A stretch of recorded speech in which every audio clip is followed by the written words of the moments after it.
All right. All right, so welcome again, and to this lovely talk. Thank you, David, for your time. You have now your attention, so please do go on with your presentation.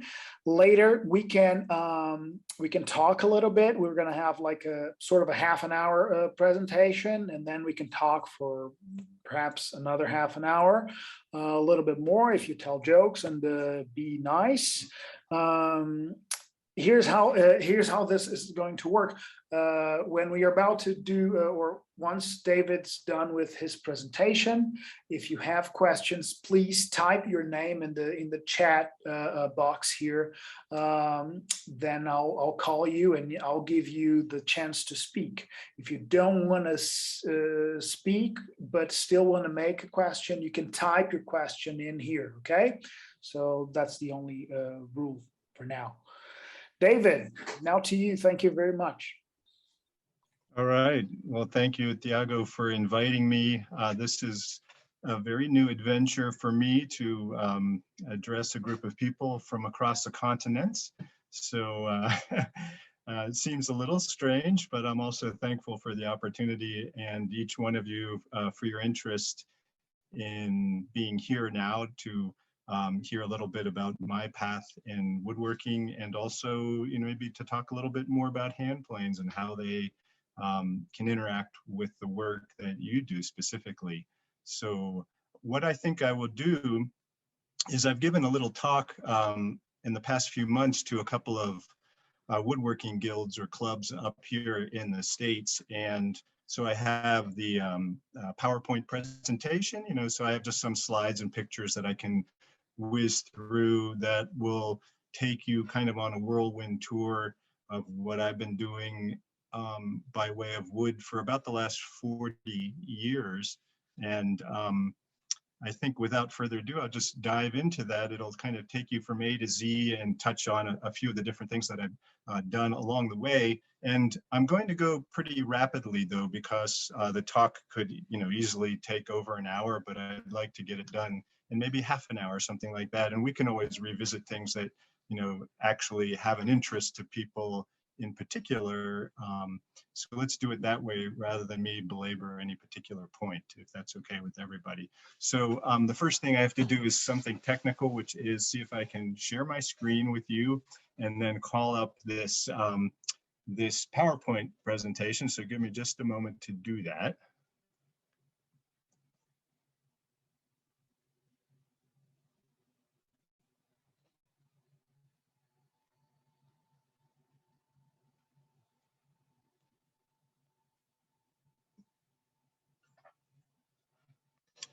Let's see. Okay, so I'm going to try to share the screen, and then maybe somebody could pipe up, because when I've got the screen up, I'm not sure I'm getting Zoom as well. So let's see what happens here. Okay. All right. So are you seeing a series of slides on your screens now? It's all good. Yeah, okay, we can see it. Great. All right, well, here we go. I'm just going to make this full screen and away we go. All right, so the handsome man on my left is my dad, Henry Finck, and he's the guy that got me started in woodworking through his own interest in woodworking. He was always doing something in the basement, and Thiago, he was kind of like you in that he was an academic for a lot of his life until he was in his mid-50s, and then he got tired with academia, and not really by 1980, he was tired of academia, and he stayed in it for another 20 years, unfortunately. But so by the time he was 35, he knew he didn't want to be doing academics for his entire life. But by the time he was 55, he gave it up and moved away from a city, Pittsburgh, which is where I was raised, and started a life living on 100 acre of woods in West Virginia and attempting to be a woodworker. Now, tied in with that is the guitar that you see on the right, because one of his early dreams was to build a violin, which came at about the age of 13. He entered an orchestra where he was a young man in Baltimore, Maryland, and I think he was chasing a girl, and he decided that he wasn't that interested in playing violin, but he was really interested in the violin itself and thought it would be amazing to build one day. And he devised a plan, which was to start with a guitar and then build an intermediary type of Baroque instrument called a viola da gamba, and then finally build the violin. And that was actually a nice sequence of technical challenges. Where I come in with this is, I think I was 10 or 11 when he started building his guitar finally. And he worked on it steadily for about a year and then came to a screeching halt, and it sat for many years, 10, 15 years actually. And at one point I decided to apply some child psychology on him, and thinking if I started a guitar, and I was in college by then, maybe that would inspire him to get going. And I was wrong, it didn't, but it did light a fire in me for interest in fine woodworking. You know, I had done some things with him in the basement, and you know, we knew how to screw things together effectively, but you know, we weren't doing fine woodworking. But this really ignited a passion, and I'm glad there's no close-ups of the guitar, because the work is really quite shoddy. I had no idea what I was doing, and there were a lot of techniques that required a good deal of skill that I didn't have, but it was intriguing, and I got the thing together and was inspired. So I was still in college at this time, as I mentioned, and this happened to be in California. And I found out about James Krenov School, which was called College of the Redwoods then. And it started in 1980. So this was its 4th year of existence. And I went up for a visit because it was just about 3 or 4 hours from where I was going to school. And I knew it was affordable because it was run through a community college. And in the States, community colleges are very affordable, often free. And this was no exception. So the tuition was a fee of something like $75 for each section of the school year that you attended. And if you were not a California resident, it cost somewhat more, but it was still very reasonable. And the reason I decided to go there was I visited the shop and stepped in and was just swept away by the amazing ambiance, the incredible craftsmanship and beautiful furniture that was being built there, the enthusiasm of every single student. It was just a magical place with an energy in a school setting that I had never experienced before in all the schooling that I had done till then. So my idea at that point, I was in college and I was not passionate about anything I was studying. I had built a guitar and was very passionate about that. And I thought, well, I could hook up with my parents who had just moved to West Virginia and build guitars in the woods of West Virginia, because that's really all I knew about woodworking. But when I saw this furniture program and realized it was something that I could afford to do, that became a new idea, which was, let's go to the Krenov School, and I know I'll learn fantastic woodworking skills, and maybe I'll apply them to furniture making, or maybe they'll end up helping me with guitar building, because at the time, at least in the States, there were no programs that I was aware of to teach guitar making. So I dove in, and the piece we're seeing here was kind of one of the first involved pieces that I did as a student in Krenov School. And it uses teak for the drawers and a wood called yucca for the top and the legs. And, you know, it was a stretch for me technically. I hadn't done much dovetailing before or any sort of thing like that. So there was a lot of growth for me in building this particular piece. And then when I got out of school, well, I did 2 years. So, you know, more or less 2 years later, I entered it in a competition, and it won a minor recognition of a People's Choice Award at an art exhibit, and which was nice because it had some money with it, and I was very poor at that time. So from my bench, this was my view of Jim Krenov. I was right across the classroom, and Jim had his bench in the shop with us and was a workaholic. He was in there as early as anybody and stayed all day. He did go home for dinner and didn't show up again that evening, but he would always be in on Sunday as well. And it was a Monday through Saturday program. So it was designed as a 6-day-a-week, 8-hour-a-day program for 9 months of a school year. And Jim, as he liked to be called, would be there all day working, and he would have responsibility to teach 2 days a week. And then the other 4 days, he was really working on his own projects, and he would interact with students, you know, as they tapped on his shoulder. But, you know, the idea was pretty much to leave him alone on those days, and maybe see what he's up to, but, you know, give him some space to work as well. And I think just having him in our midst while we were all working was a tremendous inspiration to everybody, because he built some, well, for me, some of my favorite pieces that he ever built in his career came out of those 2 years. And I'm sure I'm biased because I watched them being built, but even looking back now, gosh, 30 years later, it still feels like he was working at an exceptional level at that time. So it was really, really neat to see that happening. This is a piece where you can now see a really obvious influence coming from Krenov, with the treatment maybe of the glass door and the little horns on top. But, you know, it's a little bit of my own design aesthetic starting to develop as well, because really up to this point, entering the school, I had never designed a piece of furniture. I had very little interest in furniture other than sitting at a dining table and eating food. You know? So it was, you know, a stretch to all of a sudden start thinking in terms of design, and then how am I going to put this thing together? But this was one of the, I think it was actually the last piece I did in the first year of class. And this piece incorporated a couple of different types of oak. There's Appalachian white oak, and some Japanese white oak was the back panel. And then the side panels were made of bird's eye maple. Here's a few details where you can see a little more what's going on.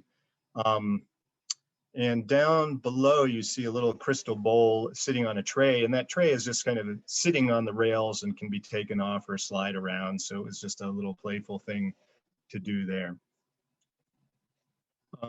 This was I think the second piece that I worked on in my second year of school. And again, there's a lot of Krenov influences here.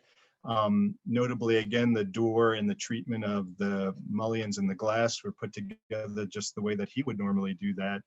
And then also the use of the technique of coopering. So the sides are solid wood, but curved surfaces that have been put together using techniques that he outlines in his books that is very closely related to coopering, like putting together a barrel. And lots of intensive hand plane use, because you're hand planing the joints that put the individual pieces together, and then you're using curved bottom hand planes and flat bottom hand planes to create the inner and outer surfaces of those curved pieces. But this also employed some other methods for getting curves. So there was bent laminations for creating the curve that you can see on the side view, which is kind of an asymmetrical curve there. It's very gradual on the left side and tighter curve on the right side. So the rails were done with laminations for both the door and the lower cabinet, and then the drawer fronts as well. And this is all made from a wood called quila, including the back panel, where I just utilized some of the sapwood that had some of the fungal rot or the spalting occurring there. So it made a very pretty pad I utilized. Oh, and by the way, I mentioned living expenses here because after I built this piece, it was one that Krenov enjoyed quite a bit, and he recommended it to a gallery that he used, and I was able to sell it. And halfway through the school year, it allowed me not to have to pick up another job just to keep eating. So that was a very nice part about the school, is what you made belonged to you, and you could do with it what you will. And people were able to build things and sell things if they wanted to, or keep them for their own collections. It allowed some flexibility as we went along. So I've graduated from Krenov School and headed back to West Virginia. And what's pictured here is the shop that my father and I built on their 100 acres of woods in West Virginia. And we decided we were going to share this facility. We built it together in between my first and second year over summer. And it's about a little under 1,000 square feet of space it had a separate bench room and an area for wood storage and a small machine room. And it was a very comfortable, cozy place to work for 8 years is what I spent there. Now, another piece that I built at Krenov School, it's pictured here. This is a roadmap for West Virginia. And the state of West Virginia was extremely supportive of the craftspeople there. And each year, well, actually every other year, they have a big exhibit that's a show that you attend through a jurying process, and some prizes are bestowed. And this was another piece that I made at school in that it was actually in the first year of school, which is a cabinet on a stand. And this won a big prize, and they stuck it on the map as an example of West Virginia craftspeople. So that was a very unexpected and kind of delightful honor. And I never would have been working at that caliber had it not been for that attendance at Krenov School. This is probably the first piece that I made once I was establishing myself in the shop with my father. And again, it uses that same technique as the other cabinet that was made of quilla, just a different variation. So this one is again coopered on the bottom with coopered doors as well, and then coopered sides up above with a laminated door in the front. And the idea here, instead of working asymmetrically, it was kind of inside curves and outside curves, or convex and concave. And this entire cabinet was made from a single plank of ash, which was a very colorful, lovely piece of wood. Here's just a little detail shot.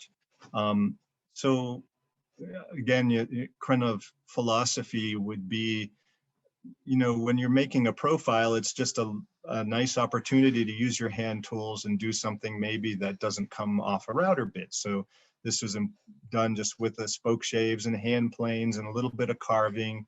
And the texture of the carving is left in the little cove that you can see there, as well as the texture from the hand plane on the other planed parts. This is another detail where you can see the transition from the convex to the concave portion. And again, that whole area was scooped out, just carving and leaving a nice texture. And then down here, you can actually see the staves of the two pieces of wood. There's the joint right there where my cursor is going. And there's probably 4 or 5 such joints across each door. So they're joined together and then hand planed to make the nice curves. And here's a nice little detail showing the glass and the wood. That's very much Krenov style. So piece of wood and the glass fits in, and then it's all held in place with a strip at the top and the bottom with these little brads inserted just to keep things together. And it can be taken apart, but it holds things nice and snug too, quite very elegant. Another early piece, this one used a variety of oaks. This is actually a writing table with a surface that pulls out from just above the drawers. And I was getting fancy with laminations that tapered. Each lamination tapered in thickness. They were thin at the ends and thicker in the middle. So it would get this kind of different horseshoe shape, thicker up here. And the same thing was happening with the desk. Not a design I'm particularly proud of, but that's part of the story of how to make a living as a woodworker who is making one-of-a-kind pieces. And for myself, what I found was I wasn't probably a good enough designer to, let's say, support a family doing what I was doing. I could support myself and live out in the wilds of West Virginia with very low overhead doing this sort of work. But, you know, this was a piece I ultimately never was able to sell, probably because it's just kind of a mishmash and maybe bordering on ugly. I don't know.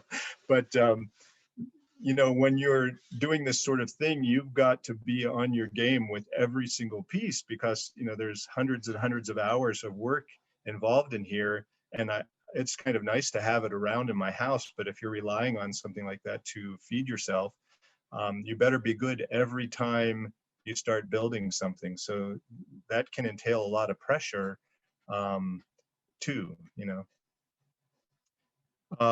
So when I realized I wasn't selling everything I was making, I was doing all right, you know, maybe every other piece I was selling. So that's good in American baseball. That's a 500 average, but it's not good for for feeding yourself. I decided I needed a limited production item. So I designed this table lamp, which is about 18 inches tall. And it's not really a circle, it's kind of more like an onion shape in cross section. So it's, you can see there's a rib in the back here, and that's kind of the apex of the point. It's maybe a little more visible here. This is kind of circular here, but then it comes to a point here. And each of these pieces was hand planed and then steam bent, and then joined with a tiny little bamboo dowel. So nothing was really glued together. You can see the little bamboo skewer here, and the end of each dowel is rounded over. Many joints, lots of handwork, not exactly a dream production item, but I probably made somewhere between 350 and 400 of these lamps over a 3-year period.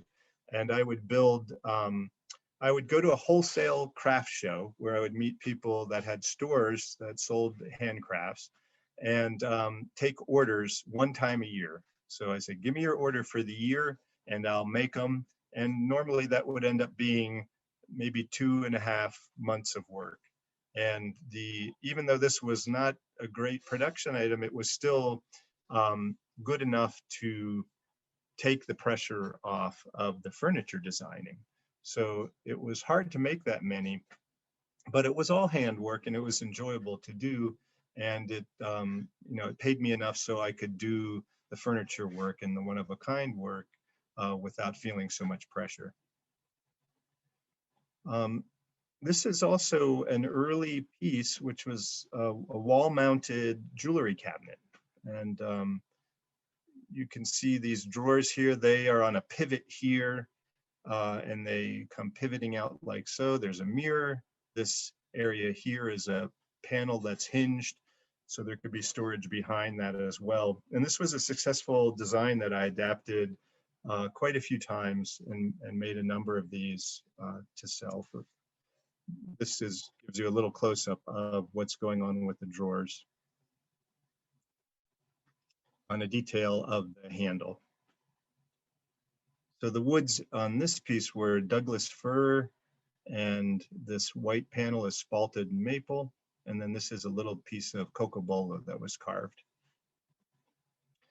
While I was in West Virginia, I mentioned that, you know, the state was very supportive. They had a register of craftspeople in the state that people looking to connect with craftspeople could go to. And through that, I connected with a Roman Catholic church in Parkersburg, West Virginia, and ended up making 7 major pieces for that church. And this is the altar for that church. All of this was made out of walnut. West Virginia is heavily forested, and there's logging going on all over the place, and you can drive down any secluded highway and see, I guess they're called distribution yards, that have piles and piles of logs.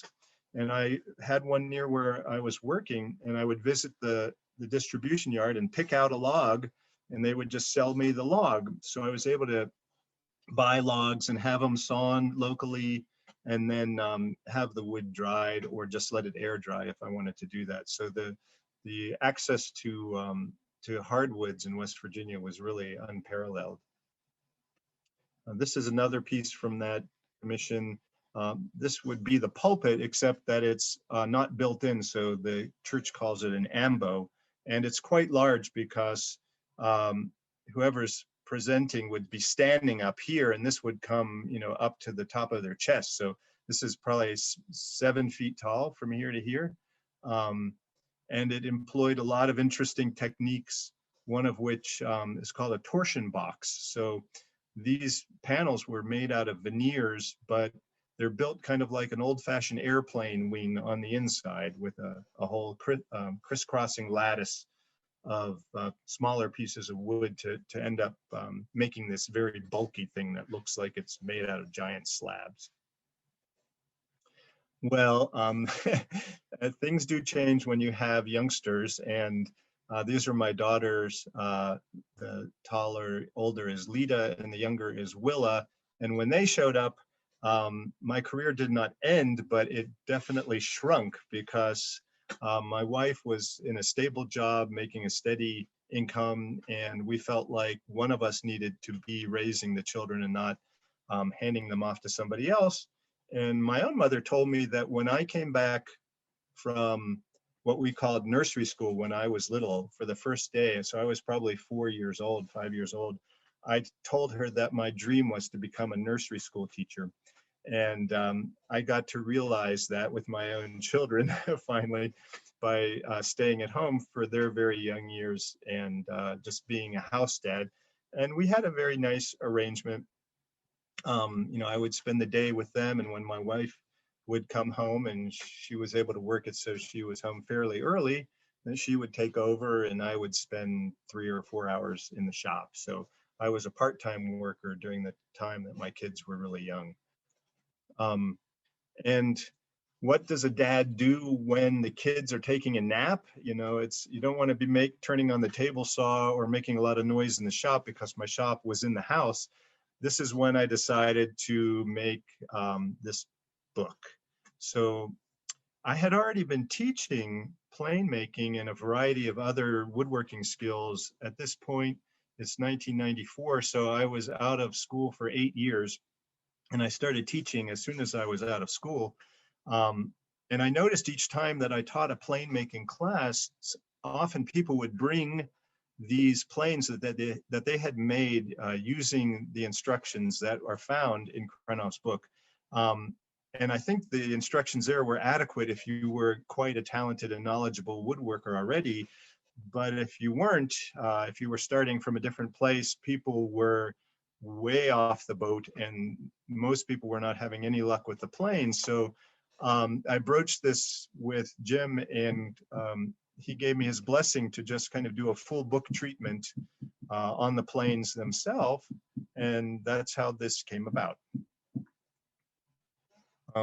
At this time, when my daughter and their friend who's in the middle were very, very young, they all started violin. So there's the connection between my dad's interest in violin is just starting to come to fruition in some way, or not really fruition, but just getting seeded again in another generation. And the reason these kids, and Willa here is about 3 years old, Mara Sean is 4, and Lita is 5 in this picture. I don't know if it's available in Brazil or not, but it's a worldwide teaching method called Suzuki violin. And it works with very, very young kids. And I was casting about for interesting things to do with my youngsters, and I found a teacher nearby who was doing this, and it just seemed like a fun thing to do. I have always been interested in all kinds of music and grew up listening to classical music. So, there was nothing out of the ordinary for me to think of teaching little kids classical music, I guess, and this just seemed like a fun thing to do. So we dove in. Now, along the way, I was still building classical guitars and steel string guitars. So even though the furniture really took front and center after getting 2 years of instruction in designing and building furniture, I maintained the interest in building guitars, and usually would build 1, sometimes 2 a year when I had some time to do that. These are some details from that guitar. This was a guitar I actually built fairly recently. So I've still kept my hand in that somewhat, even though for the last 8 years, I would call myself a violin maker. That's been my main focus. But a young man who I admired a lot was a friend of one of my daughters, and he was a very wonderful guitar player, and asked for a classical guitar. So this is an instrument that we kind of designed together that incorporates some unusual features. The wood here is called ziricote, and it has a spruce top. The sides are laminated, so it's very, very stiff sides. But it has the ziricote on the inside and the outside, and then a very lightweight cedar as the middle part of that sandwich of woods.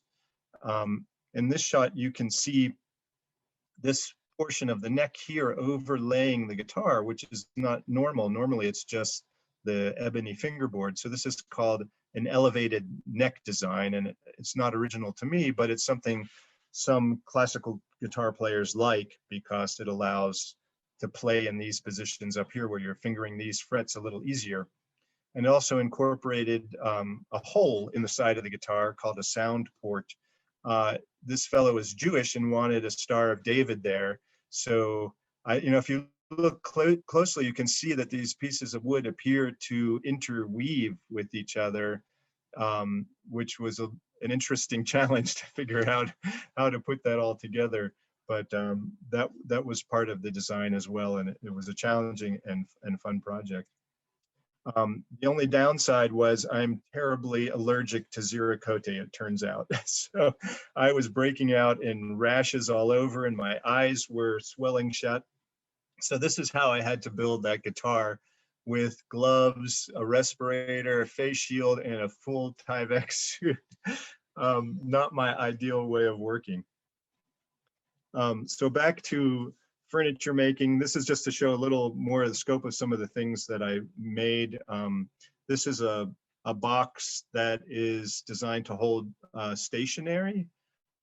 So letters and stamps and that kind of thing. Not very relevant in the age of email, I guess, but this was built probably 20 some years ago, and there are still a few letter writers out there. So this was made largely out of cherry, and then up here is again some more of this spalted maple. So the movies, I had my 15 seconds of fame, or 15 minutes of fame, with respect to this particular movie, which I don't highly recommend. It's called Nights in Rodantha, and it's kind of a sappy love story, but it is the only film that features Krenovian tools and woodworking, because I was approached to build a box or two for the movie. Diane Lane, the actress here, is a woodworker in the movie and builds a couple of boxes in her character. So I supplied the props for her to do that and built the boxes, and she's actually using a Krenov plane in the movie, and she's grinding and sharpening a plane iron. It has some other tools that she uses. So that is one feature of this movie that's really unusual. And to be quite honest, I cannot remember if this is the box that one of the boxes I made for the movie or a replica, but we went to see the opening of this movie, and by the time I got home, I was already getting phone calls from people who wanted a replica of the box to give to their wife or their girlfriend, because this box holds love letters from the man to the woman character in the movie, and people really connected with that. So over the years, I made quite a few of these boxes. The interesting thing was, though, that I was not credited in the credits of the film. So it was interesting how people found me, but they were still able to find me. So that's a story in and of itself. And the idea here was to join hand-cut dovetails with driftwood, because Rodantha is a small town on the outer banks of North Carolina, so it's it's a coastal town. So there was driftwood all over the place. Now these pieces here come a little later, towards the end of when I'm building furniture. These are bedside chest of drawers. One is made from, or they're both made from Macassar ebony, which is a true ebony, but it features this kind of stripy character. It was used a lot in Art Deco furniture, and the handles are made from African ebony, and the kind of light colored accent wood is steamed pear wood from Europe somewhere. And that's a classic combination of woods from the Art Deco era. I think I have a little sequence of shots here that show the some of the construction of this piece and some of the design type of process for coming up with this. So many of these designs, if not all of them, start as just quick thumbnail sketches in a book. And almost always they go from that to this stage, which we call a mock-up, done full scale, utilizing cardboard, utilizing lumber you could get at the local hardware store, very inexpensive pine or maybe poplar, screwing things together, gluing things together with hot melt glue gun. The idea is to look at proportions, to work out some details, to have a full-scale replica that you can walk around and really get a sense of, is this working or not? It's quite a skill to be able to go directly from a sketch to a fully realized piece. And having this type of mock-up to work with makes that process a lot more assured. And in fact, this is a methodology that Krenov used, and he would take it another step further. When he started actually building the piece, he would often employ parts of the piece, like let's say the back panel is glued up and ready to go, and he might use that as part of the mock-up. Or maybe he would make the door first, and then mock up the cabinet around the door to make that all work together. So he had interesting way of working either just all with mock-up type materials, or sometimes incorporating the two to really get as strong a sense as possible before committing to any particular avenue of building that this was going to work visually. So these are the sides of those cabinets, and this gives you a good idea of what a torsion box is now. So they basically form the framework for the whole cabinet, because each of these is incredibly strong once plywood is glued to those structures and then veneer applied to them. So I could attach things to the sides and come up with a very rigid, very strong structure. And here you can see the stage after the plywood has gone on, and then the veneers. And the veneers were just cut on the bandsaw, glued together, and then worked essentially like solid wood. So all the shavings you're seeing here, though, were probably done with a card scraper, not with a hand plane. And here's the process that I was using for making the handles. So started with a little, I made a mock-up first, and then I had a little template here, and the template was used to do this layout. This is all ebony that was painted white on a surface so that I could see my marks. It's very, very hard to see your marks on ebony, but that's a nice way to make it very visible. And then these are each of the pieces cut out and then finally carved. And unfortunately, it's a little too dark to see the details, but there's kind of carving detail on the undersides here. I made a number of side tables through the years. This one is probably about 6 feet long and maybe 3 feet tall, something along that line. And the inspiration here was just something I might have seen in a painting over the years, like a garden bridge going over a little stream. And I always kind of had my eye on bridges as I'm driving down the highway and looking at them as possible inspiration for tables. So it may have had something to do with that as well. Here's a detail of this corner, and that was all done in cherry. And here's a design picture there. So this kind of employs what I was mentioning Krenov would do, in that this is the actual top that's been glued up and roughly shaped. And I believe this is one of the rails that's laminated, and it has been shaped. And now I'm playing around with angles and playing around with the design of the legs, and then also playing around with how I wanted to profile the ends of this rail. You know, what would be the distance from here to here? What would be the shape? So I have all these elements that I can play with at full scale and step back and walk around and really get a much closer idea of what will be successful than just trying to interpret, you know, quarter scale drawing. This again shows a design process for another hull table, and just the complexity of the drawings. You know, these are just little sketchbook sketches. And what we're seeing here was this idea that I had for the joining of this rail to this leg, and also kind of a cross section of what this leg would look like. And both those things ended up being pretty true to form in the end. But if you look at this, what you're seeing is a couple of drawers here, and then open spaces here, and that's just a little bowl that I drew in. And then I went to doing a mock-up phase. So I came up with an idea for the leg.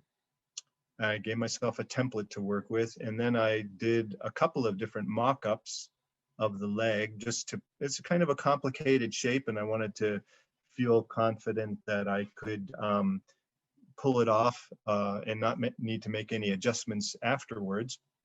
But I also realized that the way these two legs related to each other, how they are rotated and angled, was very important, because they looked extremely clumsy in most orientations, but there was a very small window of what worked, in my opinion. So this allowed me to dial that in. And this is a little sequence of just actually making the actual legs. And the reason I was kind of conservative about that and wanting to practice on a few legs was not only the unusual shape, but this was very valuable wood. Krenov mentions Andaman Paduk in a couple of his books, and I looked 10 years ago and I couldn't find it anywhere in the world. And I had found a couple of pieces that that were small, but enough for these legs and to cut some veneers several years before. So it really felt like I was working with a rare treasure of sorts. And I just wanted to get it as right as I could. So here's, these were bandsawned into the rough shape, and then hand planed, the surfaces that could be planed, and then all the curved faces were done with spoke shaves and rasps and chisels and card scrapers. And then this is the finished piece. You can see it really was pretty true to the original sketch and the mock-up. And I utilized this quilted maple, is called, which is from the west coast of the United States. It's a big leaf maple that had a very vibrant figure to it. There's a front view and then some details. You can really see the three-dimensionality of that figure there. So this was a very exotic wood, very visual fireworks. And unfortunately, it proved a point to me, which is that at some level for the market, and you can only generalize so far, but I put this piece in a gallery and it sold in a week. But I really loved the overall form of this piece and thought it doesn't need to be this really crazy wood. It could just be really understated wood, and I think it would still have a successful piece of furniture. So I made the same thing again, and this is all done in cherry with, I think, a little bit of tropical hardwood for the handle. This piece is in my living room because no one ever bought it. And, it's the same exact piece of wood. It had plenty of opportunity to find an owner, but it was, you know, a lot of the charm for people, at least in this country, that are looking for one-of-a-kind pieces is not just in the form, but also in kind of the wow factor of the wood. Maybe that's a general lesson one can learn about our current market here in the States, or maybe not, but that's how I feel about it. And this is just another similar detail.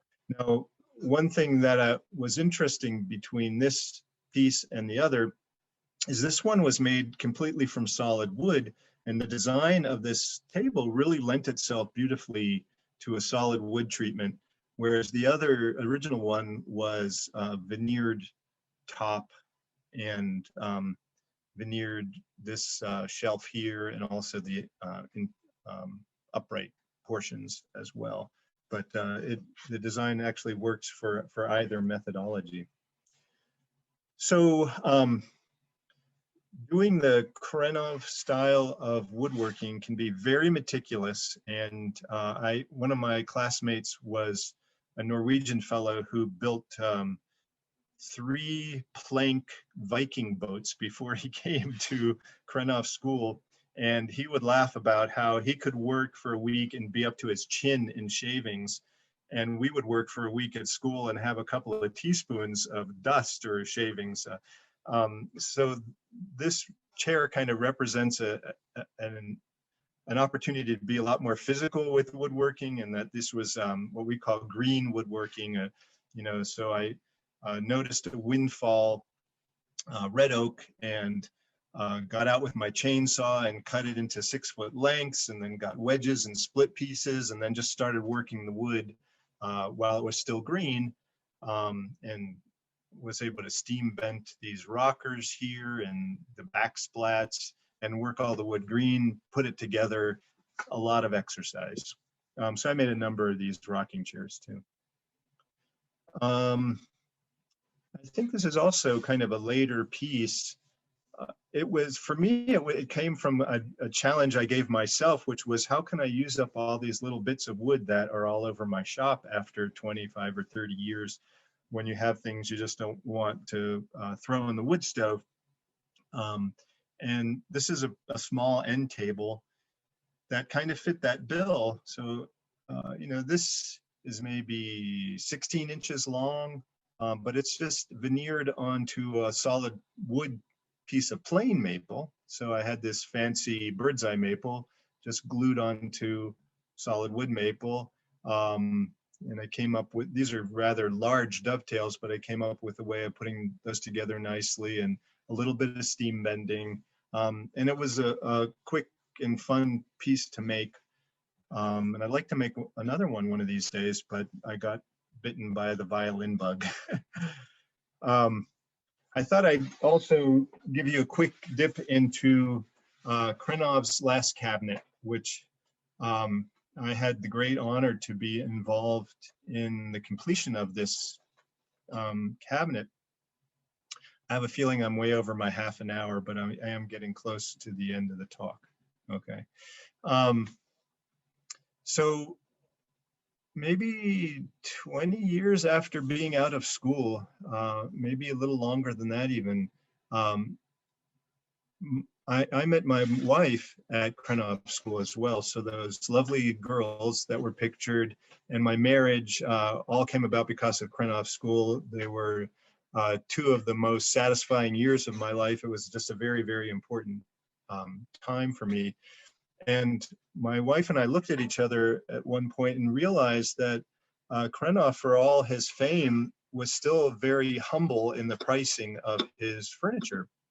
And we had gotten to a point where we realized we could commission him to do a piece for us. So I called him up and asked him if he was willing to make us a cabinet, or whatever he wanted to make, really, just so that we could have it as a marker of our time there. And you know, just in recognition of his importance in our life. And he agreed to do that. And about 9 months went by, and I got a call from Jim, and he had a very kind of high-pitched and gravelly voice, and it went something like this. It was like, Dave, I got some bad news. My daughter saw that piece I was working on for you and she wants it. And he was definitely near the end of his career at that time, probably early 80s. And maybe just felt like, I don't know how many cabinets I have left in me. So when his daughter liked the piece that he was working on, he agreed to give it to her. And he said, but I'm going to start again. And he did. And about 6 months later, I got another call from Jim. And it was, well, I've got some good news and I've got some bad news. And the good news was that he had gotten the cabinet together. The bad news was that he was done woodworking. He's suffered not only from arthritis that affected his hands, but his eyesight was failing. He had cataracts and glaucoma, and had quite a bit of difficulty seeing. The cabinet has 4 very small drawers with lots of little dovetails to cut, and he found that that was just too much for him. You can see down here, these are the drawer fronts, and this is maybe 1 inch high and 3 inches long, as an example of one of the drawers. And he said, what do you think of finishing the piece for me? I'll just send you everything I've got, and you can take it from there. And to be honest, I was kind of stricken because that wasn't the plan as far as my wife and I was concerned. It was to have something he had made. And there was a lot of other factors at play too. This was he's a kind of a global figure in woodworking, and I didn't know if I really wanted to mix my hand with his hand. But he was encouraging me to do just that, which was, a real honor in and of itself, I would say. But before I agreed, I told him to let me think about it for a couple of days, and I contacted 2 friends and an acquaintance, and each of these people were conservators at museums. And the first guy told me, said, oh, just do what Jim says, finish it and live with it, and let history sort itself out. And the next guy said, oh, you can't touch it. You just take the cabinet, just like you see here, and take the parts and make a pedestal and put that on a pedestal in your living room, and that tells the story of where he ended his career. And I was like, okay. And then the third guy said, take all that stuff and wrap it up and put it in a closet and make a replica of the finished piece that's entirely yours. So 3 conservatives, and they were all at very prestigious institutions. These were, guys very much familiar with their field and at the top of their field. So I had nowhere to go with that advice because I couldn't think of 3 more extreme differences. So it really became up to me and my wife to decide what to do. And I took the first guy's advice because here I had Jim right in front of me, giving me his blessing, and I had him to interact with in the design and construction of the base for this cabinet, because this cabinet has a base that was not built. And that was the way we finally decided to go, though it was not a comfortable decision, and I'm sure I could have gone any of those ways. But what I had to do was finish putting these drawers together and then design and build a base for it. So here you can see the drawers were put together. Now, at one point, I had acquired a plane from Jim because when the last couple of years of his life, he devoted just to plane making when he couldn't build furniture anymore, and he could build these blind, essentially. So this is one of his planes, and this is the only time that I used the plane, which was to do the finish work on these drawers. And then we got to the design and construction of the stand. And I went through a couple of different options. and finally settled on this one and sent him a photograph of the mock-up, and he approved that. So that felt good. And finally went ahead and finished building the cabinet and the stand. And here you can see how it ended up looking. And this wood also was pretty meaningful too, because this is a wood called dossier, which is a species that shows up in a lot of Jim's books. People don't know how to pronounce it. It's often, you look at it and think it's doozy or dosi or something like that, but he pronounced it dossier. And it's I think an African hardwood that's very similar to mahogany in appearance, but harder. And it was one of his favorite woods, so it just seemed appropriate on this cabinet. But it was also a plank that my wife had built a desk and chair from, so it had that connection to her as well. And she had purchased that plank off a close friend of ours that had passed away, that she went to school with, because we each went there to Krenov School for 2 years, but we were offset by a year. So she had a different class one of her years, as did I. And then this just, again, shows a little corner detail of the cabinet. So the change of pace, of course, is getting into making violins. And you saw the little violin makers, and you heard about my dad's early dream to make a violin. And at one point, my daughter's, Suzuki violin, when you're 4 years old, you're using a violin that's a 32nd or a 16th scale instrument, very small, 10 or 11 inches long. And as you get bigger, you get larger and larger instruments. And that's part of the charm of the teaching method, is that small children can actually play these small instruments that are sized to fit them. And both of my daughters were now large enough to need full-size instruments. And at the same time, my dad had passed away a year or so before, and he had never gotten to the point of building the violin. He had finished the guitar finally. It took about 20 years.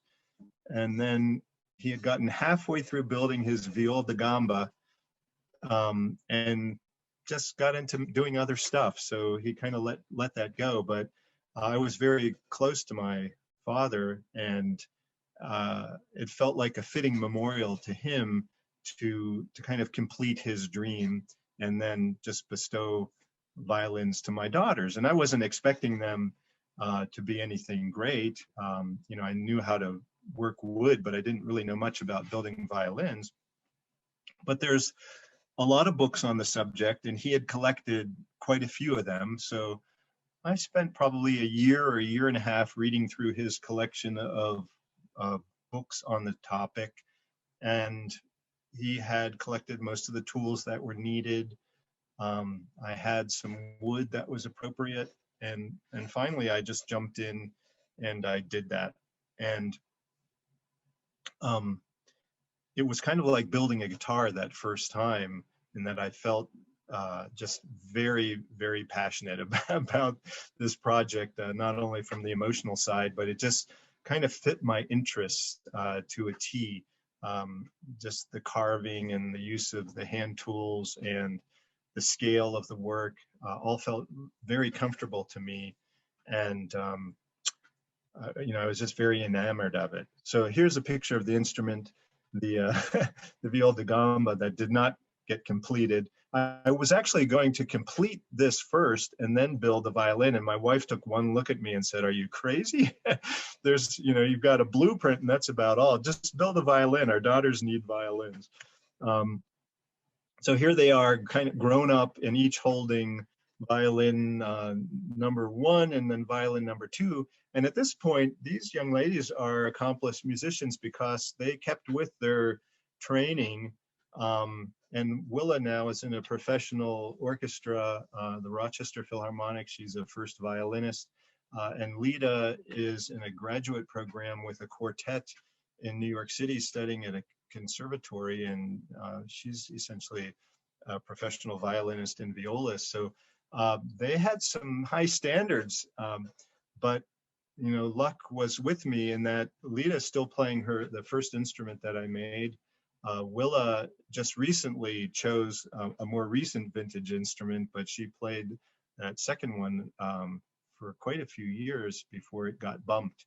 So having that pleasure in the making and then having that kind of success with the sound end of things was enough to kind of get me off of my furniture making arc of a career and into the instrument making.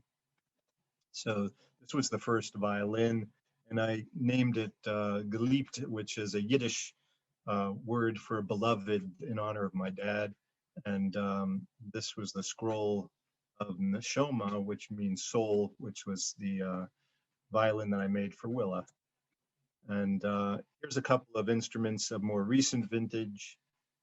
And I always end the talk with acknowledging my wife, because without her steady work at an actual paying job, I wouldn't have produced much at all. So thank you, Marie, for letting me always follow my dreams in such a supportive way. And I think that closes it out there. So I'm going to stop sharing the screen right now, or I don't know, maybe people want to go back to something, but however you want to handle it from now, Tiago, we can have a conversation. Yes, David, thank you so much. I think, yes, you can end end sharing your screen. Okay. And if we have to go back, we can. Thank you so much. I'm moved here by your talk, and it's been such a lovely thing to listen to you. And yeah, such an amazing journey, through life and wood and working with your hands and with your heart and your soul. So much to talk about now. We are in a bit of a problem here. We are mesmerized by your talk, and really, I think words won't come easily to us. After seeing such beautiful work, such attention to detail and a passion for wood and in the Krenovian, the best Krenovian tradition, and bringing the best of yourself as well. So wow, thank you so much, from my heart. It was really beautiful to watch this presentation. See, we have some, some folks clapping their hands. We have some violin makers among us. One for sure, yeah. And we have a drum maker. I don't know that's what you call it, right? A drum maker. And I began working wood, making guitars as well. So yeah, lots of things in common. Not the same level of accomplishment, but I started making guitars, and I have an unfinished gamba as well. So yeah. Well, your next project may be a violin. Who knows? Who knows? Yeah, I hope I can finish that gamba. It's a beautiful soprano gamba, and the one you showed, is that a tenor? Yes, it was a tenor. Okay. Yeah, I still have the half-finished gamba under a bench across the way, and it's starting to tug at me a little bit now, all these years later, to get that finished. Half-finished gamba was my nickname in soccer. So if anyone would like to start here with the questions, please type your name in the chat. Actually, I'll start, but if someone would like to follow, please type your name. I'll give you the chance to talk. And if you don't want to say anything, but you still you still have a question, please type in your question here in the chat box. David, well, I was trying to wrap my mind around something, because you mentioned When you started violin making, when you started when you made your first violin, the way you tackled that was really well. You never made a violin, but you had made a guitar, and you had made lots of furniture, and it's sort of like you had the confidence to go for it, and I have the same perception in my journey as well. When I started, everything was daunting. Was so like, oh my God, how can I do this? How can I don't have the skills. I don't even know where to start. I don't have the knowledge. I don't have the skills. And then after some time working, you sort of acquire the skills, but also the confidence. And so confidence to me is it's a very, very important thing to have, even though you lose it, in the middle of a project all of a sudden. It's really nice to build that, with your skills. And when you mentioned about the when you started at the now Krenov School, which was then the fine woodworking program in the College of the Redwoods, you started by making a hand plane or two, and actually learning the basics. There was some, you had the chance to practice and acquire basic skills, and then move on to a personal project. So, do you think that was something people had in mind? Was a sort of a strategy to welcome people into the craft, the craft in a way you could handle, everything that you have to, because you have to know some things about design, and you have to know how the tools work. You have to understand the nature of wood. A lot to learn. And in 1 year, you came up with a project or two, actually, that were major accomplishments, in the joinery and design. So how do you think that what do you think about this, all of this that I just said about, building your confidence with your skills? And you think that was the path in the College of Redwoods was accidental, the way you started with the making hand tools and practicing and learning how to cut joinery, and then moving to the projects, or where did that come from?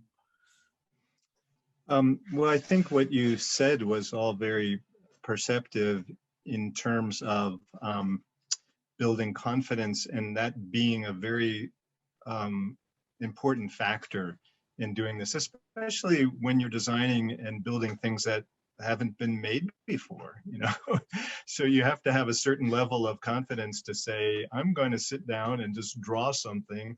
Maybe it's influenced by something else, maybe not so much. Of course, the functions that we're all familiar with, if we're talking about furniture, generally need to be fulfilled, and that is a limiting factor, thankfully, in some way. But the idea of starting with the basics and then building on that is just a very sound way to go about teaching people. The interesting thing about Krenov School, then as now probably, but particularly then, was I believe he had published his first book in the mid-70s, perhaps, and maybe the early 70s, the first book came out. So people knew about him all over the world. It was a little bit of a phenomenon, just for a certain type of woodworker that was that he appealed to. But nevertheless, quite a few people knew about him. So when his school opened up, there was something of a pent-up demand for his teaching, which means there were quite a few applicants, and the typical student was somebody who already was a highly skilled woodworker, who had been 10 or 15 or 20 years working as a woodworker, but at a certain level and wanted to get to another level. So you had the majority of the students fell into that category. And then they took seriously the role of the school within a community college. And a community college serves the community. And that's not the community, people coming from all over the world at a very high level of skill developed already. So they made sure there were openings available to a few youngsters, wet behind the ears like myself, even younger. There were some people that were just graduated from high school. And they kept a few slots open for older folks, some people that were retired and just wanted to, learn how to do their best work. So you had all of that. So for people in the former and the latter category, inexperienced or retired, definitely starting at square one was incredibly useful. And like you said, we built a couple planes, we learned how to use the planes. We did a number of exercises cutting dovetails by hand, just practice corners, as many as it took to learn how to do that well. Doing some joinery, mortise and tenon, learning how to just edge glue boards together properly and, flatten boards. So all these very basic things that you could then apply to your first project. For people like myself, that was essential. I would have been adrift without that. And we were very much encouraged not to take on anything too ambitious for that first project. Now, for the majority of the class, they were chomping at the bit, as we say. They were raring to go and didn't want to have anything to do with building a hand plane. They were already well past that in a sense. Nevertheless, they were all encouraged to build at least one plane and kind of get in sync with the program, because even just to get everybody working together in a sense, it was very useful as a class to have people working on the same project at the start, rather than all of a sudden everybody's doing something different and very far afield from each other. So it really did help to bring the class together as well, starting off with simple things. But people that were advanced went very quickly into more advanced projects. And through the year, I built up to that. But, there's a lot of time spent. It was, probably spending 60 hours a week in a classroom setting. So I think within probably 3 or 4 months, I had learned how to handle the tools as well as I handle them now. It's not something that you can just forever get better at. Like they say, it ain't rocket science. And I think a nice analogy that Krenov uses is this idea of an ascending spiral, where you basically, once you've got your kit of techniques within furniture making, a mortise and tenon, a dovetail, a hand plane, a joint, this kind of joint, that kind of joint, you may be building different things, but you're using similar techniques if you're working with wood, unless you're doing something very radical. So if you're working more or less traditionally, you keep coming back to the same techniques, and that's kind of the circle. But he thought of it more of an ascending spiral in terms of how you would express these techniques in your work. So you always have the possibility of the final expression being something greater than you did before, but hopefully the technical aspect is always good. So that's how I looked at it's similar the to school is structured. Sorry, I just interrupted you. No, I was saying that's how I look at the structure of the school. Was for those of us that needed the work, we absolutely had to start with the fundamentals. So we needed that initial training, and then we went from simpler to more complex problems, just as you would expect in any school. But for many people, that was not the type of training that they needed at that time. But still, having gone through that, it got everybody on the same page together. So it made for a very cohesive workshop too. I think. Nice. Yeah, nice of Yeah. you to remark that, to put our attention to that, because when you're the environment is so important when you're doing something like that. I think it's there's a beautiful text by Bruno Latour on the importance of labs in science. And he talks about how discoveries were made, and how science could progress because there were people working in the same room or in the same building, and they could sometimes talk about their researches, but they could sometimes just see someone doing something in the corner, and that would inspire a different or a new idea or something. And the environment That was is so important. Very, very much the case at the school, because you had all these very talented people working away, doing amazing work, and every bench you looked at, there was somebody doing something related but completely different. So you had sources of inspiration all around you constantly. And that, I think, in a school that's functioning properly, that is the environment that you want to have.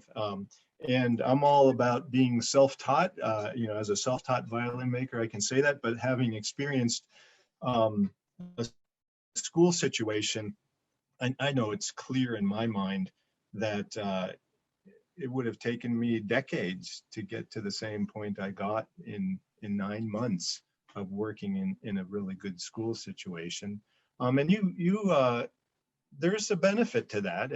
It's hard to compare the two, but when you go down a road on your own and teach yourself, you may end up making discoveries that really aren't accessible to you, because there's a bit, especially in that early time, people were heavily influenced by Krenov. So, the school had a rap of turning out Krenov clones, which, if you went to study painting with Van Gogh, I think you'd expect to be a Van Gogh clone for your first few years after studying with him, but maybe you would really pick up some good things too as you mature in your own outlook and abilities.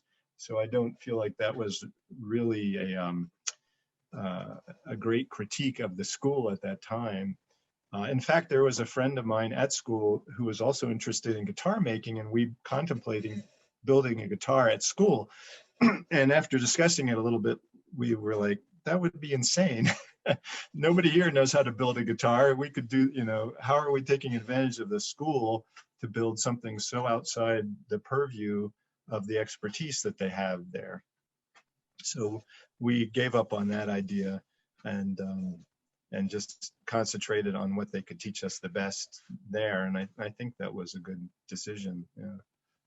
Nice.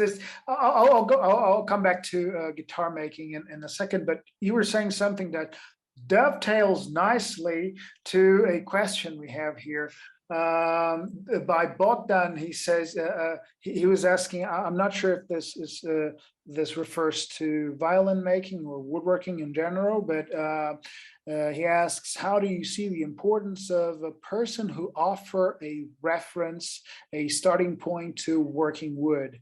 Is this essential? So you were talking about being self-taught, having someone to look up to or to guide you. Is that essential? No, I don't think it's essential. I think it's encouraging, and it can speed you in some ways, but it's also an influence that you may have difficulty getting out from under if you want to do that, because it kind of becomes your frame of reference, and it can be limiting in some ways as well. So, I would hesitate to make a judgment on that. With the violins especially, it's a very closed world making violins for classical violinists. And, the fact that I was, I'm able to make violins that are being played in orchestras and other professional players, not just my daughters, but, as self-taught, I mean, I think that shows that you can be successful as a self-taught woodworker. But, you know, it's funny because with woodworking, when somebody shows you something, it's not always like, oh my God, I never could have figured that out myself. That's so complicated. Almost always it's very simple and very easy and really straightforward. And it still might have taken you 10 years to come up with that one solution. You know, so that's kind of the pleasure of having somebody teach you, especially at the early stage, because, you know, I think if you had a mentor for 3 or 4 months, you know, where you just concentrated work with them for that time, you know, you would get all the technical stuff out of the way for a large part of woodworking. Now, you know, I don't know how to carve a rose out of wood, or I'm not an expert at marquetry, though I've tried a little bit of that. So there's plenty of fields of woodworking that take very detailed and a whole different sort of knowledge to excel at. But you can do a lot with the basic toolkit of woodworking as well, too, you know. So, I mean, that's part of the fascination of woodworking, is that there are so many possibilities. You could make a violin, you could carve a duck, you could, you know, make a highboy, you could make a piece of Art Deco, you can make a drum, and there's so many different techniques you can employ. And if you strive to go in a different area, that's probably attainable. If you want to keep things really simple, you know, and work in your backyard, you can do that too. So, I mean, how could you make a rule about what's the best way to go about it? It's tied in so much with what you want to achieve. And there may be a best way within a particular narrow focus, but outside of knowing what that focus is, it's pretty hard to answer that question, I think. Yeah, I agree. I think it saves time and a lot of, you know, frustration if you have some guidance, especially at the beginning. But then, as soon as you are on your own, I think it's great, because, you know, you can explore what you want to make, and you have some resources, you have some tools on your belt to go for it. You know, to try to find your what pleases you, what your interests are. So, yeah. And it can be overwhelming, you know, if you have, I don't know how many tool outlets, catalogs, all the tool varieties that are available to people, you know, through the internet. I guess everything's available now, but, you know, I've always tried to keep it simple. That's part of what I like about the way I've worked in the past in furniture, and also with violin making. I could get rid of 80% of my shop now, you know, and do what I'm doing. And if we ever move, I probably will. But it's nice to And have the we're here to capabilities. help you if you decide to give things away. Yeah. No, but it's tricky because we are all consumerists, most of us. So there's this thing that, you know, you can buy this and that to make you a better woodworker, and in the end, we realize it's so simple. And with simple tools, sometimes tools that are made by a neighbor that knows how to work metal, and or by yourself, or tools you can adapt yourself, you can make so much. So it's not on the purchasing of tools. The magic happens when you decide to, you know, start the on that path of, you know, becoming a craftsperson, and discovering more and more about the shapes and the forms and the materials and how you transform it. Such a beautiful path. Yeah. There's another question coming in. Just Yeah. before that, was you mentioned another guitar maker? Was it the Bogdanovich? That I mentioned? Yeah, you mentioned a friend from your school years that was. Oh yeah, no, that's right.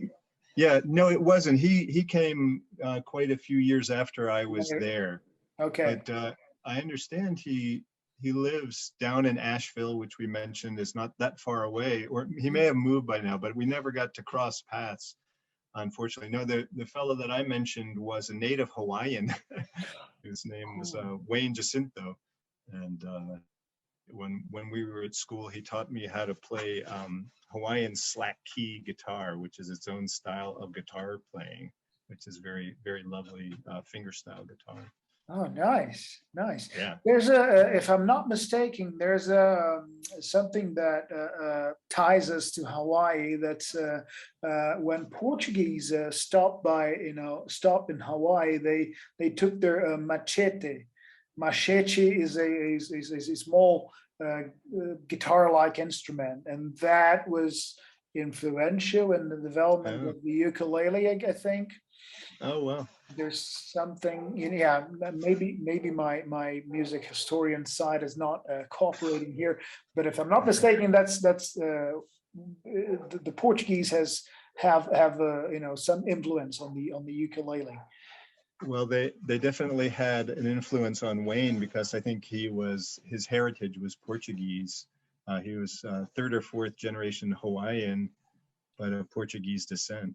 Yeah. All right, so yeah, that triggered my my memory here, because you said Jacinto, right? Jacinto is a Portuguese name.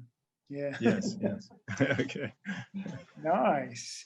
And last time we were in North Carolina, I had Bogdanovich in the map, but I couldn't visit. We were sort of in a rush, and we went from. I have a friend in Mocksville, which is near Clemens, that area near Salem. Winston-Salem is not far from there. Mocksville is maybe an hour from where I live.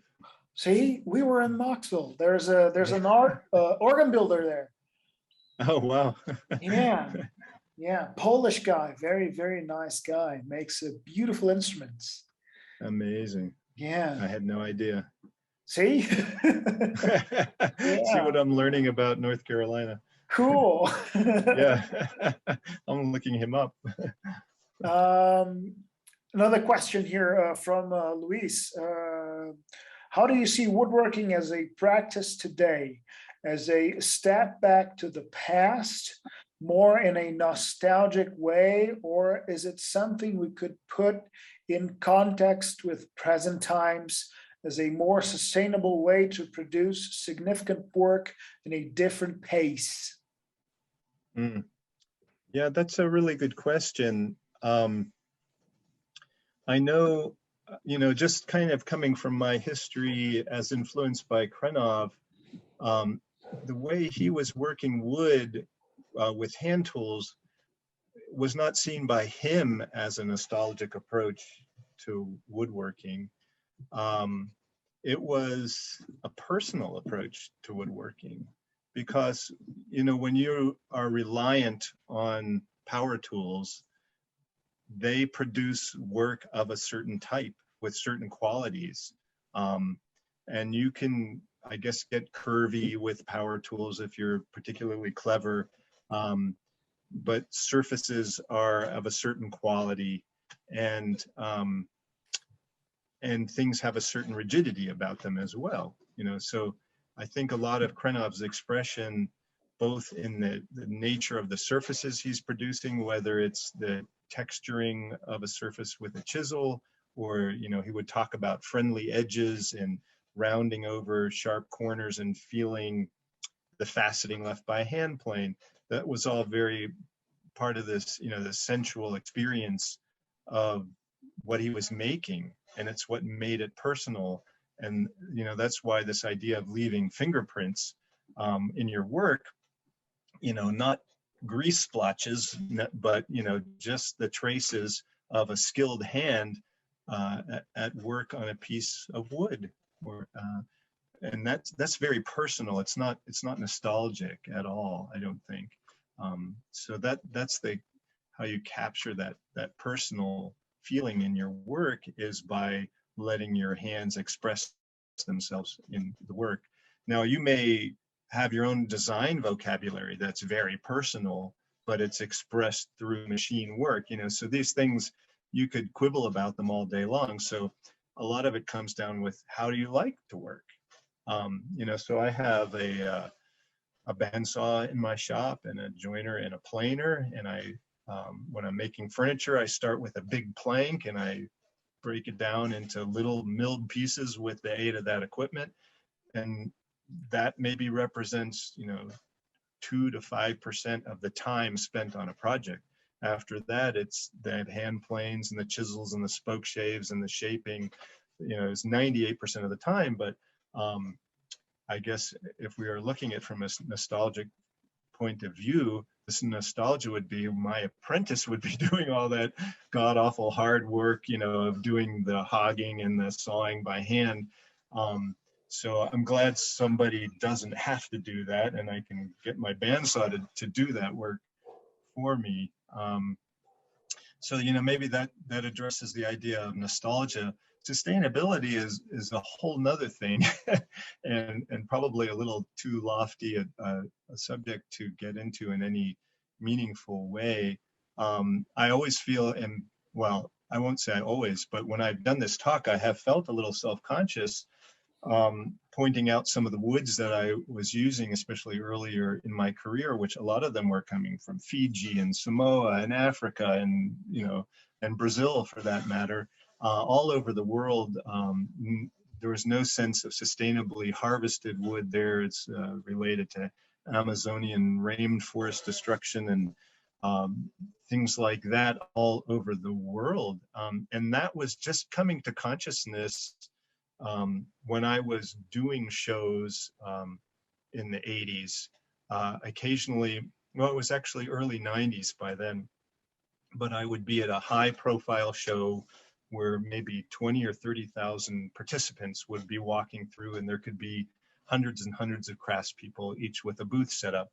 And a few people, enlightened people, would come up to me and say, here you are, you're using this wood from a Brazilian rainforest, and these people walking by are looking at you as somebody to aspire to do this kind of work, if they're woodworkers themselves. Should you be using that stuff, even though it's just a handle or it's, a little drawer front, basically one piece of kindling. And I had to wrestle with that question, because, well, yeah, I'm not consuming a lot of wood. You could go to probably any boardroom on Wall Street and find, an entire floor of a skyscraper that's paneled in rosewood. And here I'm taking this thing and putting heart and soul into it and using it in a precious way. But I think they also had a point. For all those people that saw what I was doing, all of a sudden there's 10 or 15 or 20 more people that want to get a piece of that kind of wood too. So, these are very, very difficult questions. One of my classmates went on and did further schooling at a school in England that was geared towards sustainable woodworking. And one of their basic precepts was not using large pieces of wood. Because large pieces of wood necessarily come from nice old trees, and some of them fall over and can be used, but lots of times they're being harvested. And is it better to use small pieces of wood from small trees? So he created a whole design aesthetic that could build up large pieces from many, many small pieces of wood. So that's maybe a thoughtful reinterpretation of that question of sustainability. Doing what I'm doing now personally in violin making, it's such a specialized thing. And again, it's very small pieces of wood, and it's very, there's 550 years of tradition for using these types of woods, which are still pretty well available. And trees in and of themselves are sustainable if we can grow them to satisfy the needs that we have. So it's probably all I should say on the topic, because we could go on and on about it. But it just depending, it's like everything else, it all depends on the way you approach it and the thought you put into it. And hopefully you're correct with your thoughts. Yeah, thanks for your thoughts. It's very important to discuss that, because what someone mentioned to you in the show is interesting. You are inspiring people to make things, and sometimes we don't get a chance to discuss this. I think scale is important here. If you're making a handle or a small door, you're not making a lot of furniture, and you're devastating a forest to make a lot of furniture that you're going to sell. It's just small pieces, but it's always important to ponder and really, what am I doing here? Am I using this in a nice, sustainable way? Am I making something beautiful out of it, or it's just something that I'm taking for granted and not caring for the rest of the world? So very nice. I remember Krenov saying something about because there was something in the question about also about making a living, and you mentioned something, the lamps you made, and being a sort of when you make one-off pieces, how hard it is to make ends meet. And I remember kind of saying something about his first book, and people were oh, but it's so hard to make a living, and he was, oh, yeah, you didn't read the book. It is hard because you're putting so much work into something that you could only sell by thousands and thousands of dollars to make a decent living, because you're making only a couple of pieces. Yeah, so very, very nice. Lots goes on. There's a lot that goes on in this when you pursue a craft, as a way of living, and you then have to think about the resources and also how you're going to pay the bills, and how you're going to come up with something beautiful and useful, and everything else.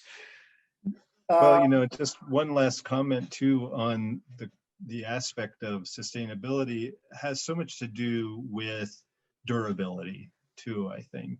So if we're making things that are not made just for ourselves, but for to be inherited and passed along, there is something just inherently beautiful about that, and also very conservative and sustainable, as opposed to making things that don't have a sufficient lifespan.